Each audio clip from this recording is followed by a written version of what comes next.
ಅಧಿಕಾರದ ಗದ್ದುಗೆಯನ್ನ ಹೇರೋದಕ್ಕೆ, ಪ್ರಜಾಪ್ರಭುತ್ವದ ವ್ಯವಸ್ಥೆಯನ್ನ ಈ ನಾಡಿನಲ್ಲಿ ಎಲ್ಲರಿಗೂ ಕೂಡ ಸರಿಸಮನಾದಂಥ ಅವಕಾಶಗಳು ಸಿಗುವಂಥ ರೀತಿಯಲ್ಲಿ ಮಾಡಿ ಸಂವಿಧಾನದ ಮೂಲಕ ನ್ಯಾಯವನ್ನು ಒದಗಿಸಿಕೊಟ್ಟಂಥ ಆ ಮಹಾತ್ಮ ಬಾಬಾ ಸಾಹೇಬ್ ಅಂಬೇಡ್ಕರ್ಗೆ ನನ್ನ ನಮನಗಳನ್ನು ಪ್ರಪ್ರಥಮವಾಗಿ ಸಲ್ಲಿಸ್ತೇನೆ. ಈ ಕಾರ್ಯಕ್ರಮದಲ್ಲಿ ಉಪಸ್ಥಿತರಿರ್ತಕ್ಕಂಥ ನಮ್ಮೆಲ್ಲರ ಅಚ್ಚುಮೆಚ್ಚಿನ ಸ್ನೇಹಿತ, ಸಹಕಾರಿ ಕ್ಷೇತ್ರದಲ್ಲಿ ಇಡೀ ರಾಜ್ಯದಲ್ಲಿ ಒಂದು ದೊಡ್ಡ ಆಂದೋಲನವನ್ನೇ ಮಾಡಿ ಬಡವರ ಪಾಲಿಗೆ ಅನೇಕ ಸಹಾಯಗಳು ಸಿಗುವಂತೆ ಮಾಡಿರ್ತಕ್ಕಂಥ ಮಧುಗಿರಿ ಕ್ಷೇತ್ರದ ಶಾಸಕರು, ಮಾಜಿ ಸಚಿವರು, ಸಹಕಾರಿ ರತ್ನ, ಸಂಸತ್ತಿನಲ್ಲಿ ನಮ್ಮನ್ನು ಪ್ರತಿನಿಧಿಸಿ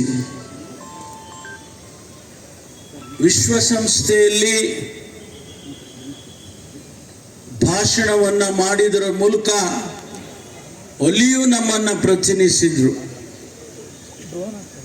ಒಬ್ಬ ಸರಳ ಸಜ್ಜನಿಕೆಯ ರಾಜಕಾರಣಿಯಾಗಿ ರಾಜ್ಯದಲ್ಲಿ ಮತ್ತು ಜಿಲ್ಲೆಯಲ್ಲಿ ಕೆಲಸ ಮಾಡಿರ್ತಕ್ಕಂಥ ಸನ್ಮಾನ್ಯ ಶ್ರೀ ಮುದ್ದನ್ಮೇಗೌಡ್ರೆ, ಪಾವಗಡ ಕ್ಷೇತ್ರದ ಶಾಸಕರಾಗಿ ಮಾಡಿಕೊಂಡು ಬಂದಿದ್ದೇನೆ.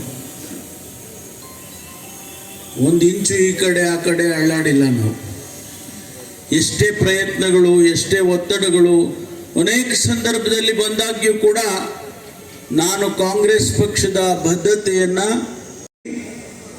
ಅಲ್ಪಸಂಖ್ಯಾತರಿಗಾಗಿ ಏನು ತನ್ನ ಸಿದ್ಧಾಂತವನ್ನು ಮಾಡಿಕೊಂಡಿದೆ ಅದರ ಅಡಿಯಲ್ಲಿ ಕೆಲಸ ಮಾಡಿಕೊಂಡು ಬಂದಿದ್ದೇನೆ. ಇವತ್ತು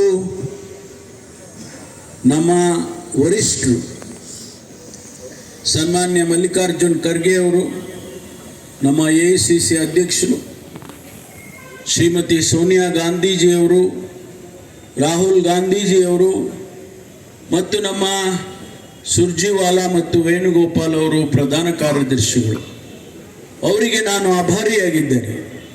ಯಾಕೆ ಅಂತ ಹೇಳಿದರೆ ಅವರೇ ನಮ್ಮ ಹೈಕಮಾಂಡ್. ಅವರು ಇವತ್ತು ತೀರ್ಮಾನ ಮಾಡಿ ಮಾನ್ಯ ಮುಖ್ಯಮಂತ್ರಿಗಳನ್ನು, ಸನ್ಮಾನ್ಯ DK ಶಿವಕುಮಾರ್ ಅವರನ್ನು ನನ್ನನ್ನು ಉಪಮುಖ್ಯಮಂತ್ರಿಯಾಗಿ ಆಯ್ಕೆ ಮಾಡಿ ಕಳಿಸಿಕೊಟ್ಟಿದ್ದಾರೆ. ಇದು ಅತ್ಯಂತ ದೊಡ್ಡ ಜವಾಬ್ದಾರಿ. ಸವಾಲುಗಳ ಮಧ್ಯೆ ನಾವಿಬ್ಬರು ಇವತ್ತು ಪ್ರಮಾಣ ವಚನವನ್ನು ಸ್ವೀಕಾರ ಮಾಡಿದ್ದೇವೆ.